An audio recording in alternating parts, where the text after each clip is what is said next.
can learn a lot about what makes an empire thrive, what makes them fall, and most important for today, what makes one evil. See, the problem we have with this discussion comes from the inherent concept of good. There's a subjectivity behind what is inherently good or bad, critically and morally. When it comes to the Sour Patch Kids, we're faced with possibly the most invasive, disgusting, and distasteful species biologically engineered to be a harbinger of chaos by the sick and twisted freaks of Mondales International. We have gummies with the simple premise: first they're sour, then they're sweet. As a candy convention, sure, it's quick, easy, and I like the fruit-shaped ones. Though I prefer Mike and Ike's when they aren't the stale, gross gas station ones. I think about the Mike and Ike breakup arc too often. Like, it's so easy, just a premise introduced in the 70s and getting more into the swing of things as the years progress. However, we succumb to the horrors when they start becoming more commonplace in the turn of the 21st century, as all disgusting things do.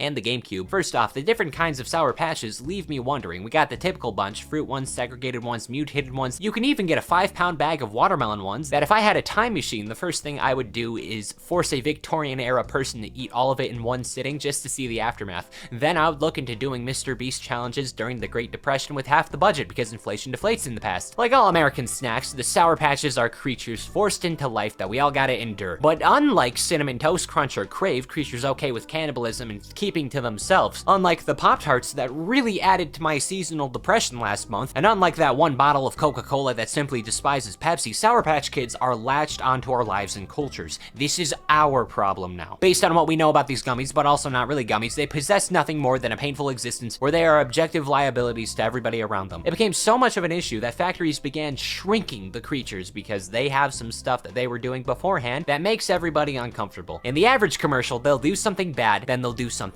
good to make up for the bad. Maybe the bad thing just looks bad because they'll lay up into a good thing. One problem though, most of the time it's emotionally abusive. What the itty bitty critty critters are doing is gaslighting the public into loving them. I would know, takes one to know one. Consider this ad. A group of high school cheerleaders are practicing their routine. Suddenly, a red kid gets an iconic tickle feather, causing the stacking position to collapse upon itself, which is like super duper dangerous. Very real chance of bruises and broken bones, possibly even death if you land the wrong way. A fall at this height can be extremely bad, if not fatal. But it's okay.